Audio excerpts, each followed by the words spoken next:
Hello everyone, my name is Ashish Rahi, Assistant Professor in RPIIT Pharmacy. Today my topic is about good pharmacy practice. In good pharmacy practice, it is the duty of pharmacist to provide a good safety and good service to the patient. So good pharmacy practice means to clarify and meeting the obligations. In quality care standards, there are several groups which measure the quality like Canada, USA, in Africa, and Japan and Asia Pacific.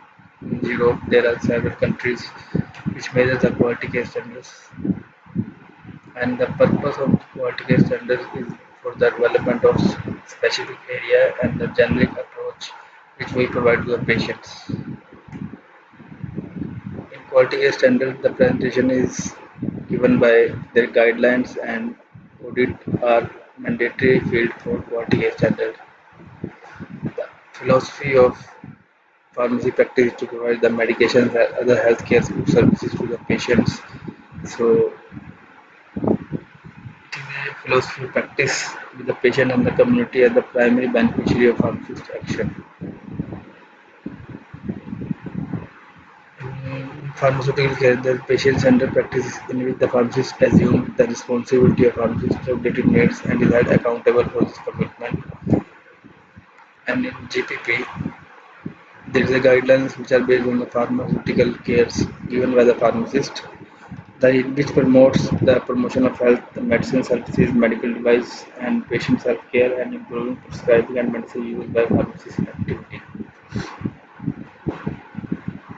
The requirement for GPP is the first concern must be the welfare of the patient in all settings, which is the core of the pharmacy activity, and other healthcare products for quality information and advice for the patient and monitoring the effect of their use.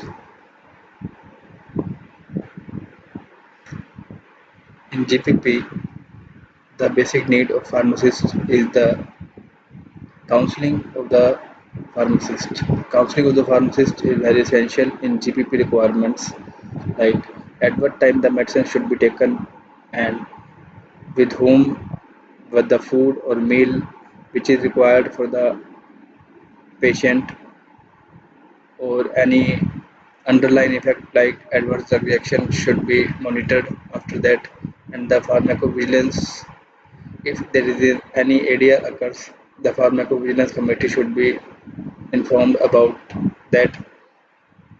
So that are the GPP requirements in which we discuss. In this pharmacy practice, the main purpose is for the patient care and prescribing and medicine use, and after that the monitoring effect can be taken by the pharmacokinetics and pharmacodynamic activities, and it is a patient-centered practice in which the pharmacist assumes about the responsibility of a patient drug-related needs and any adverse drug reactions. So this is the basic introduction of good pharmacy practices. Thank you.